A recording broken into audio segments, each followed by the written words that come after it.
আজকে বানিয়ে ফেললাম ধোকার ডালনা। কে কে খেয়েছো অবশ্যই আমাকে কমেন্টে জানাবে। আর একবার যদি এইভাবে করে খাও তাহলে আমি অবশ্যই বলছি ভাত একেবারে সাফাই হয়ে যাবে। তো চলো আমি দেখিয়ে দিই কী কী নিয়েছি। আগের দিন কিন্তু আমি ছোলার ডাল ভিজিয়ে নিয়ে ওর মধ্যে আমি আদা আর লঙ্কা দিয়ে ভালো করে পেস্ট বানিয়ে নিয়েছি। এবার দেখো কড়াইতে তেল গরম হয়ে ওর মধ্যে সাদা জিরে, কালো জিরে, হলুদ আর একটু হিং দিয়ে আমি ভালো করে নাড়াচাড়া দিয়ে এবার যে ডালটা ওটা ছেড়ে দিয়েছি। ছেড়ে দেওয়ার পর একটু আঠালো আঠালো ভাব করে আমি কী করবো, একটা পাত্রে আমি তেল মাখিয়ে, তোমরা কিন্তু সর্ষের তেলটা ইউজ করবে, রিফাইন তেলটা আমার মতো দিও না।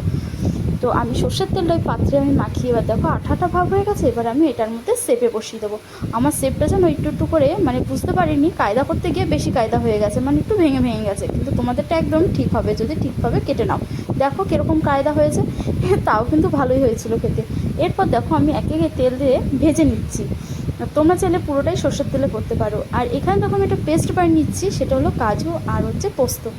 এবার দেখো কড়াইতে আমি তেল গরম হতে দিয়ে এর মধ্যে আমি গোটা গরম মশলা, একটু শুকনো লঙ্কা, একটু তেজপাতা আর এই মশলাটা আমি এর মধ্যে দিয়েছি জিরে, আদা, লঙ্কা আর টমেটো দিয়ে ভালো করে একটা পেস্ট বানিয়ে নিয়ে এর মধ্যে আবার দিয়ে দিলাম একটু ধনে গুঁড়ো, একটু লঙ্কা গুঁড়ো, একটু গরম গুঁড়ো। হ্যাঁ, এবার যেই আমি কাজু বাদামটা পেস্ট করেছি সেটাও আমি দিয়ে হালকা চিনি দিয়ে নাড়াচাড়া দেবো ভালো করে যতক্ষণ না কষবে।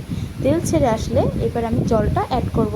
আর একটা কথা বলে রাখি, যদি ফেসবুক থেকে দেখে থাকো তাহলে অবশ্যই ফলো দেবে, আর যদি ইউটিউব থেকে দেখে থাকো তাহলে প্লিজ সাবস্ক্রাইব করে দেবে চ্যানেলটা।